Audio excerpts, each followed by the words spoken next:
안녕하세요. 사실과 의견입니다. 네, 10월 20일자고요. 제가 감기 기운이 있는데 독감 예방 접종을 했더니 몸이 너무 안 좋네요. 그래서 오늘 좀 짧게 하고 정리를 해야 될 것 같습니다. 제가 우선 아마 커뮤니티에 제가 올렸던 것 때문에 다들 좀 예, 많이 놀라셨을 텐데 뭐 아시다시피 요거 저도 요 찌라시 보고 움직인 거예요. 보시면 어제 오후 2시에 그냥 그 자리에서 다 던졌어요. 진짜 들고 있는 거. 제가 그때 뭐 심택이랑 대덕전자, 그다음에 현대차, 그다음 국채 10년물 들고 있던 것까지 해서 그냥 다 정리했어요. 싹 다. 그 이유에 대해서 조금 설명을 드릴게요. 결국엔 똑같아요. 부동산 시장에 대한 자금 경색에 대한 얘기를 할 수밖에 없는데 이 그 PF 자금이 어떻게 도는지. PF는 이제 프로젝트 파이낸싱이라고 해서 어떤 하나의 프로젝트를 진행하는데 이제 먼저 돈을 땡겨서 진행을 하고 나중에 가서 갚는 뭐 그냥 그런 어떤 하나의 프로젝트에 대한 자금 조달 방법이라고 보시면 돼요. 근데 특히나 이 부동산 같은 경우에 대한민국은 어떤 식으로 이제 되어 있냐면은 보통 시공사라고 하는 뭐 건설사, 우리가 흔히 알고 있는 뭐 현대건설이든 뭐 GS건설이든 그런 데에서 땅을 매입하고 이제 정부한테 이제 인허가를 진행을 해서 고때까지 들어가는 자금에 대해서 뭐 사업비라든가 요런 진행비를 브릿지론이라고 해서 돈을 차입해서 요 단계에서 이제 진행을 합니다, 인허가 전까지. 저걸 브릿지론이라 그러는데 이때 아무래도 사업성이 좀 확실하거나 막 그런 상태가 아니기 때문에 쪼끔 리스크는 크지만 그래도 좀 이자는 높게 들고 올 수 있어요. 뭐 아시다시피 우리나라 이 부동산 시장은 워낙에 이익이 많이 났기 때문에 요 단계에서부터 어느 정도 이렇게 돈을 차입하는 데 들어가는 이자 비용에 대해서 감당이 가능해요. 그래서 요때까지 요 브릿지론으로 자금을 버티면서 사업을 진행하고 인허가가 떨어져서 오케이가 나면 그때부터 이제 분양이 들어갑니다. 근데 분양 들어갈 때는 사실 분양가가 어느 정도 나오기 때문에 뭐 분양률이 어느 정도 되면 이 여기에 지금 들어가는 요 이번 PF, 그러니까 프로젝트에 대해서 이 마진, 최소 마진, 이거 뭐라 그러나? BEP가 나오겠죠. 최소 분양률이 나올 텐데 뭐 그런 이제 그런 사업성 같은 게 어느 정도 결정이 되고 나면 보통은 이제 분양 미분양이 이제 거의 없긴 하니까요. 그래서 그냥 그 미분양이 안 난다 치고 이 분양이 들어가서 그때 되면은 이제 브릿지론에서 쪼끔 자금 조달에 있어서 이 사업성이 쪼금 뚜렷해지기 때문에 리스크가 주는 거죠. 그러면서 이제 여기서부터 이제 PF로 이 자금 조달이 전환이 됩니다. 보통 이제 뭐 자금을 크게 굴리는 데에서 이제 많이 PF를 진행을 하게 되는데 뭐 그냥 쉽게 얘기하면은 이 건설을 진행하는 데 있어서 처음에 이제 분양받고 우리가 나중에 가서 잔금을 정산하잖아요. 그래서 요 사이에 건설되는 동안에 들어가는 자금에 대해서 돈을 땡겨오는 하나의 투자 방법이라고 보시면 됩니다. 그래서 이 부동산 쪽이 워낙에 돈이 많이 남다 보니까 PF 쪽에 또 이제 아무래도 자금이 많이 들어가겠죠. 뭐 국채나 이런 것 쪽은 다들 아시다시피 과거에 뭐 이 양적 완화 진행 때부터 시작된 게 어떻게 보면 되게 문제가 많았죠. 어떤 안정적인 자금을 운용하는 그 초안전 자산으로 치부되는 국채가 금리가 너무 낮아지다 보니까 양적 완화를 진행하면서 너무 그쪽에서 나오는 수익이 너무 낮아지다 보니까 이런 쪽으로 이제 자금이 많이 들어오게 되었고 그러다 보니까 이제 PF 쪽이 되게 활성화가 많이 됐는데 뭐 건설 중에는 여러분이 내는 중도금도 한번 이걸 담당을 하게 되죠. 그 건설 비용에 대해서 한번 내는 부분이 있고 실제로 이제 건설이 다 완료되면은 여러분이 입주를 하면서 자금을 정산하고 이 자금 정산된 돈으로 PF를 갚으면서 이 순환 자금이 끝나게 됩니다. 근데 보시면 처음에 있던 브릿지론 같은 경우에는 뭐 당연히 리스크가 큰 만큼 이율도 높을 거고 PF 같은 경우에는 뭐 다른 뭐 국채나 뭐 회사채 같은 거보다는 아무래도 쪼끔 이율은 더 높을 거고 그래도 어느 정도 수익성은 보장이 되어 있죠. 뭐 미분양을 고려할 정도로 우리나라가 그렇게 부동산이 막 넉넉하진 않잖아요, 공급 자체가. 그래서 어느 정도 리스크 대비 확실히 수익성이 좋았기 때문에 PF가 굉장히 많았어요. 왜냐면 아까 말씀드린 것처럼 저금리 기조가 너무 오래 지속이 되다 보니까 예 아무래도 이런 쪽으로 예 시중에 자금이 많이 흘러들어와 있었고 뭐 은행, 보험 뭐 그런 거 가릴 거 없이 예 그리고 이제 요게 진행되는 동안에 예 뭐 중도금이나 이런 거 여러분이 내는 돈이 건설 비용을 담당하다가 최종 다 짓고 나서 여러분이 잔금 정산하면 고 돈으로 갚는 요런 시스템을 하게 되는데 최근에 이제 어떻게 됐냐면은 뭐 여러분도 이제 막 그 신문이나 이런 데서 보시면 지방 쪽 같은 경우에는 벌써 미분양도 많이 나고 있고 마이너스 P도 벌써 예 많이 나오고 있죠. 뭐 들어가면은 명품 준다 뭐 자동차 준다 이런 막 사은 행사도 많이 하고 있잖아요. 여러분 나중에 어디 지역 부동산이라고 검색해 네이버에다가 그렇게 검색을 했을 때 뭐 분양 행사, 분양 이벤트 해 가지고 뭐 자동차 행사 뭐 명품백 행사 막 이런 거 하는 광고가 많이 뜨면은 사실 그건 되게 안 좋은 거예요. 그 정도로 그쪽에 있어서 분양 인기가 되게 시들해져서 그런 홍보성 이벤트를 통해서만 그걸 채울 수 있는 상태가 됐다는 걸 뜻해요. 그래서 사실 그런 이벤트가 많다는 자체가 애초에 그 자체가 되게 악재라고 보시면 돼요. 그래서 이게 그냥 평소에는 이제 분양 잘 되고 뭐 입주도 잘 들어가서 이제 잔금 정산 잘 되면은 상관이 없어요. 근데 최근에 여러분도 아시다시피 분양에 뭔가 문제가 생기고 있으면서 이 이 PF 론이 뭔가 부실 위험이 높아지고 있는 상황이라고 보시면 돼요. 그게 이런 얘기들이 이제 딱 맞물리면서 되는 건데 뭐 건설비 같은 경우에는 뭐 아시다시피 뭐 철제, 구리 작년부터 시작된 엄청난 원자재단에서 발생된 뭐 인력도 당연히 포함해서 이 건설비 자체가 굉장히 폭발적으로 상승을 했죠. 그러다 보니 아무래도 분양가 자체도 굉장히 올라갔고 주담대는 뭐 여러분 아시다시피 제가 최근에 봤었던 코픽스 금리가 3.4 였어요. 코픽스 금리가 뭐냐면은 대한민국에서 뭔가 대출이 실행되는 데 있어서 가장 이 기준이 되는 금리예요. 코픽스 금리에다가 대출을 받으려고 하는 그 채무자의 어떤 신용 등급이라든가 기간에 따라서 추가적인 가산 금리가 붙게 되는 건데 최소 그니까 누군가가 빌려간다고 했을 때 3.4% 라는 얘기예요. 3.4% 에다가 뭔가 이제 위에 붙이게 되는 건데 보시다시피 7월 17일 기준으로 봤을 때 7%예요, 7%. 심지어 주택 가격도 여러분 아시다시피 20 년부터 시작해서 주택 가격 뭐 미친 듯이 올라갔죠. 가격은 가격대로 올라가고 이율은 이율대로 7-8% 하고 앉아 있고 분양가는 분양가대로 올라가고 예. 이 세 개가 혼합이 되면서 미분양이 나고 앉아 있는 거예요, 지금. 그러다 보니 원래 돈을 차입해서 건설을 다 해서 아파트를 만들고 누군가에게 팔아야 그걸로 이제 다시 PF 자금을 갚게 되는 건데 지금 말씀드린 이 세 개가 겹치게 되면서 이 세 개가 겹치면서 아파트 가격을 뭔가 이렇게 하락을 유도하는 부분은 사실상 신규 매수자가 줄어든 부분이기 때문에 당장 주택 가격에 미치는 영향은 천천히 나오고 있어요. 신규 이제 수요가 줄어들다 보니까. 아니 이게 말이 안 되잖아요. 가격은 가격대로 올랐는데 주담대는 주담대로 7-8%를 하고 앉아 있고 분양가는 분양가대로 올랐어. 이걸 어떻게 견딜 수 어느 누가 지금 이거를 예 분양받을 생각을 하겠어요. 이 세 가지가 지금 하나가 엮여 있는데. 그것 때문에 지금 분양이 안 되고 있는 거예요. 그러다 보니 이 PF랑 브릿지론에서 문제가 생기고 있는 거고 이걸 많이 들고 있는 뭐 은행, 자금운용사 뭐 그런 데에서 이제 문제가 생기고 있는 거죠. 그러니까 두 번째로 전세에서 뭐 여러분 아시다시피 뭐 작년, 재작년에 갭 투자 어마어마했잖아요. 저는 전세라는 시스템 자체가 이게 진짜 뭔가 잘못된 거라고 생각되는데 그러니까 없어져야 되는데 없앨 수는 없는 상태죠. 과거부터 워낙에 이제 많이 되어 있기 때문에. 보시면 제가 예로 이제 하나 들어 볼게요. 제 주변에 요즘 이런 사례가 너무 많아서 그래요. 한번 들어보세요.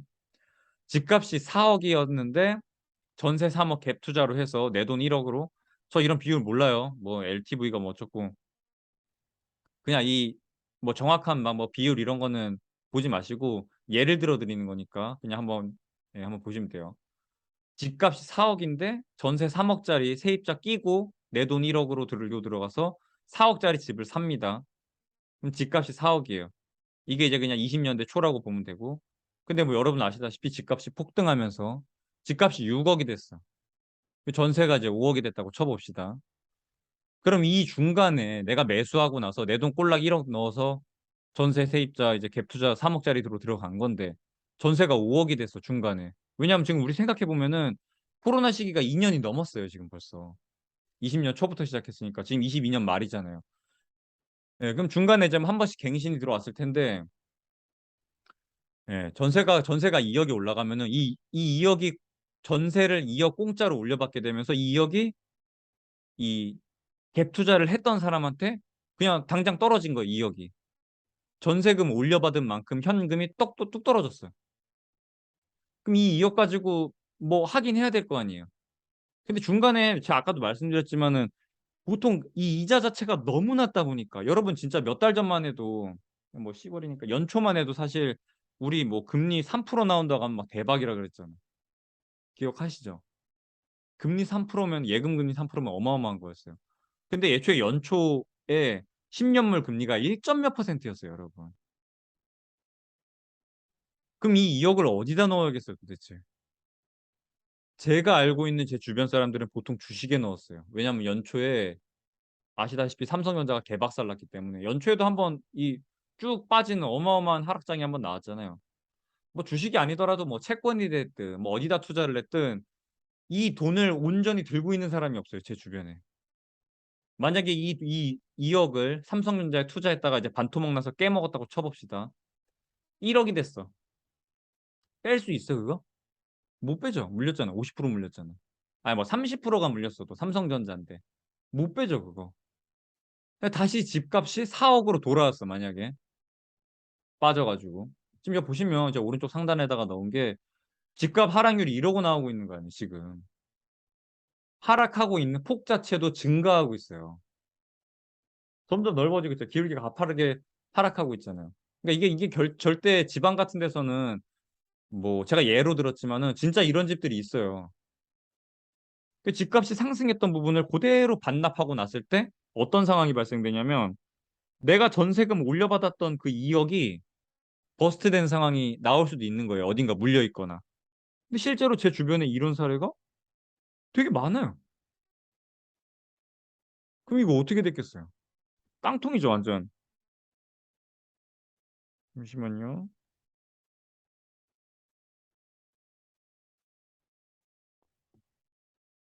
이 2억을 다 날려먹으면서 진짜 말 그대로 깡통 전세가 된 거예요.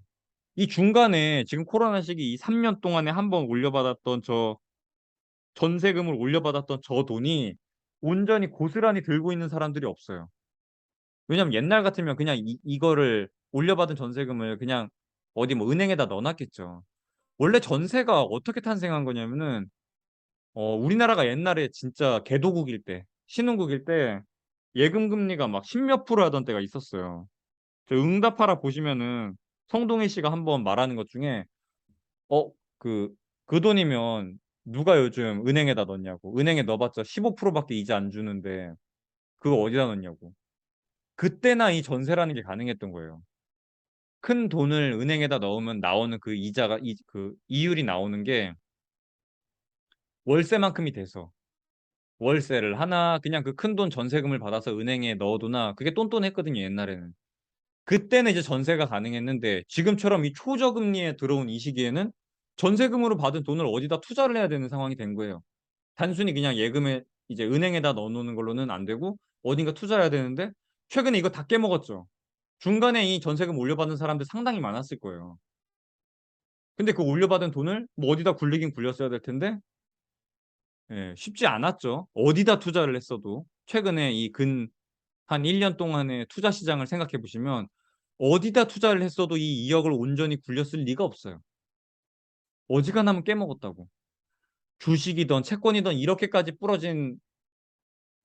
둘 다 박살난 이런 시기가 없어요, 역사적으로도. 근데 이 2억을 온전히 들고 있는 친구가 없어요, 지금 제 주변에.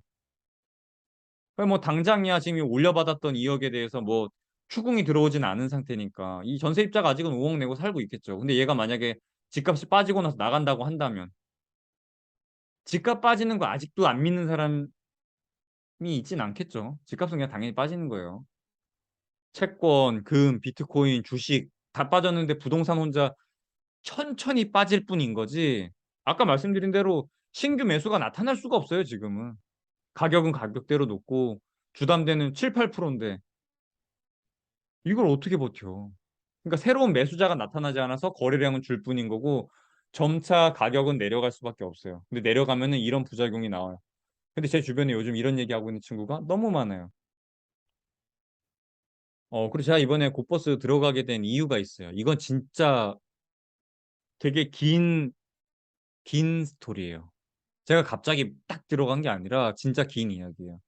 총 3단계 정도로 제가 보기에는 구성이 되고, 보세요. 5월이요, 5월.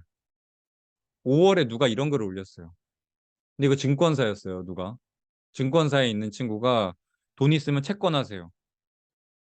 요즘 5% 가까이 되는 채권 많이 나오는데 왜 주식하고 있냐. 그런 얘기를 올렸어요. 근데 제가 들어가서 보니까 이게 코코본드인 거예요. 신종 자본부증권. 그러니까 이게 뭐냐면은 후순위 채권이라고도 하는데 영구채의 성격을 가져요, 우선. 5년 뒤에 뭐 콜옵션으로 사준다 뭐 이런 조건이 돼 있는 건데 아무튼 되게 위험한 회사채예요. 그때 이 친구가 얘기했던 거는 경남은행 거였고 한 5%짜리 되는 거예요. 5년 5%. 5월이에요, 5월 지금. 이게 오른쪽에 있는 건 제가 근래 검색하면은 6, 7%짜리 이렇게 나오고 있는 거고. 근데 심지어 이거 2년짜리죠. 근데 이거 후순위 채권인데 5%. 근데 이때 이 친구가 되게 이게 되게 안정적인 거고 뭐 5%나 준다. 근데 너네 이거 왜 안 하냐 이렇게 올린 거예요. 제가 댓글로 계속 달았었어요. 야, 지금 이 시기에 회사채를 이렇게 추천하는 게 맞냐? 왜 여기 와가지고 채권 팔고 있냐? 내가 이랬거든요. 그랬더니 댓글로 난리가 났어.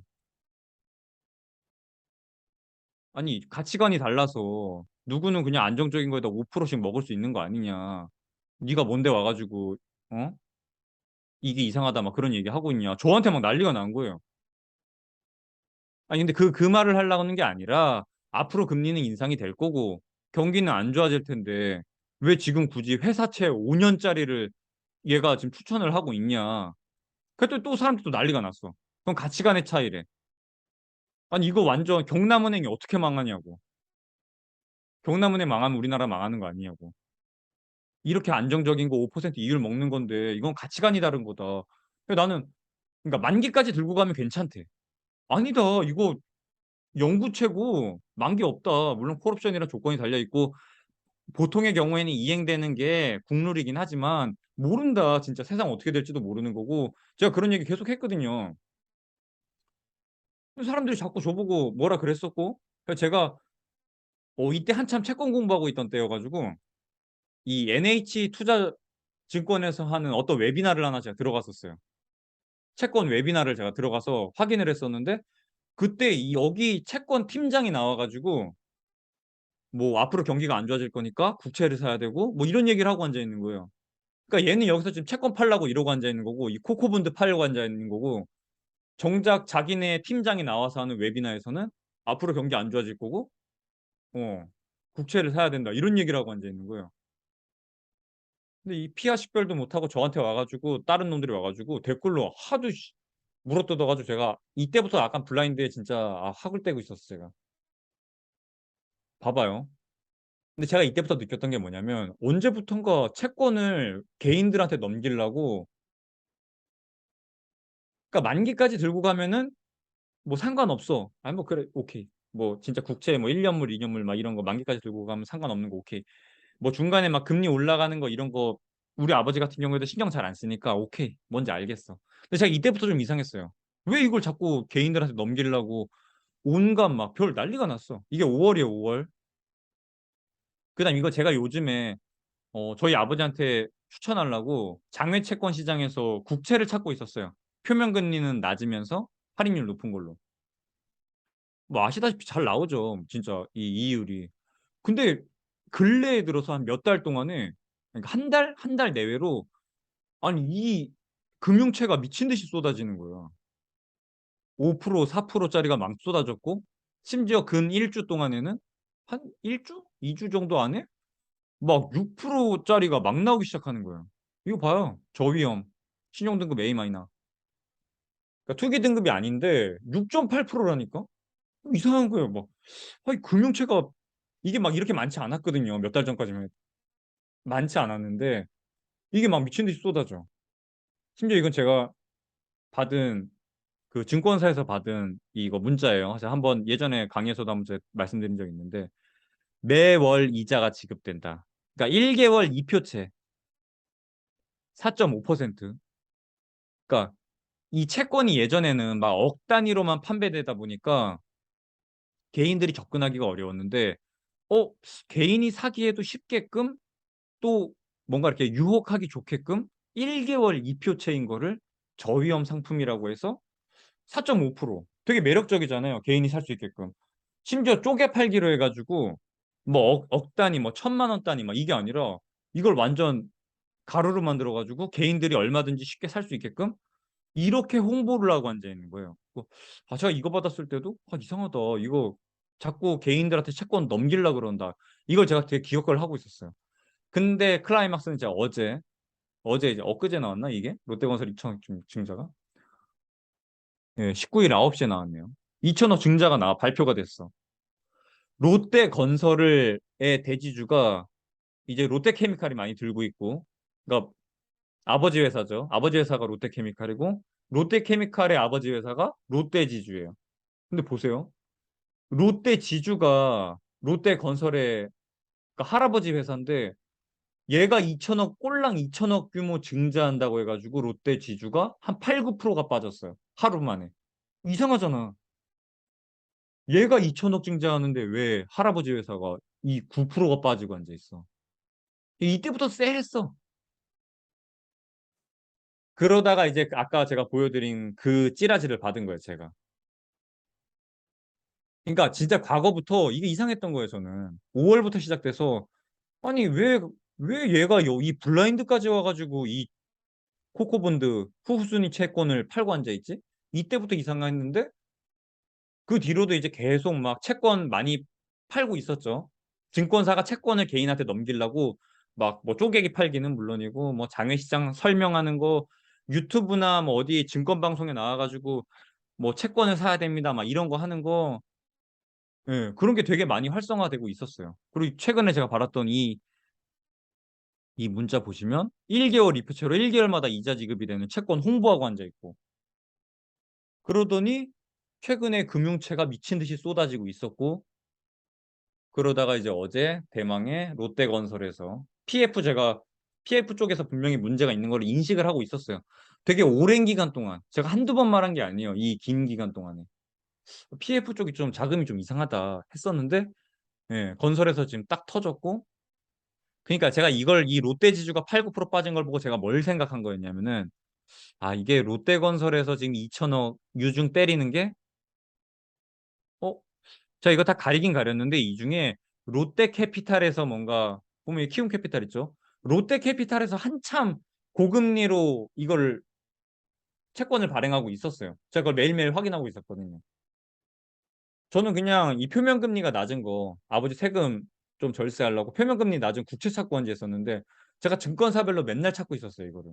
근데 어느 때부턴가 이 금융채가 미친 듯이 쏟아졌고 그러니까 이걸 계속해서 저는 트래킹을 하고 있었기 때문에 이때 '아 우리나라 채권 시장이 좀 뭔가 잘못됐다.'라는 거를 인지를 하고 있었어요. 근데 저 찌라시를 보고서 이제 딱 그냥 모든 자산 다 정리하고 god버스 때린 거죠. 예. 그래서 제가 god버스를 투자하면서 그 커뮤니티에 그렇게 쓴 거는 저는 솔직히 예 저는 우리나라 채권 시장에서 뭔가 자금 경색 때문에 금융위기 정도까지는 아니어도 분명히 시스템적으로 저는 우리나라 예 뭔가 문제가 생길 거라고 보고 있어요. 그래서 저는 아마 이 지금의 이 매수한 이 god버스는 당분간 뭔가 이 투자 포지션을 유지할 것 같아요.